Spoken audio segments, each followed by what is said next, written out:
In this video, I'm going to teach you how to add a Valorant tracker to your stream. It's a very quick and easy process, so make sure to follow along. All you have to do to add a Valorant tracker to your stream is to go to tracker.gg/overlays, or from the homepage of the Tap Tracker website, just select Overlays. As you can see, they have a dedicated page to custom stream overlays that has Valorant included in the list of games integrated in this custom overlay setting. All you have to do from this page is just select Create Your Overlay. You do not need to download any external tools as of now.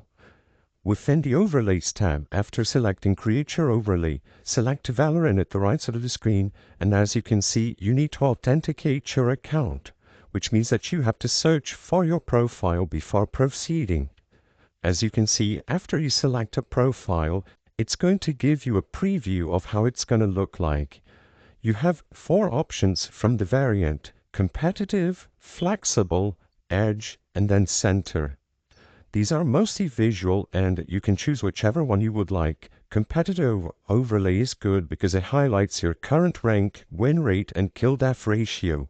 Afterwards, you have secondary options like the color. So if you want to make it match your stream overlay, you can pick custom colors for all the highlighted information in this tracker. Once you are satisfied with the changes that you have made, what you have to do is, like I said, authenticate. So you can save this as a preset, and you need to sign into your Valorant account and validate your profile that you selected over here at the Add Your Profile option. Afterwards, you will be able to display this on your stream by going over to OBS, adding a new stream overlay, and copying the link provided to the browser overlay setting. I hope I was able to help you on how to add a Valorant tracker to your stream. If this video helped you, please be sure to leave a like and subscribe for more quick and easy tips. Thank you for watching.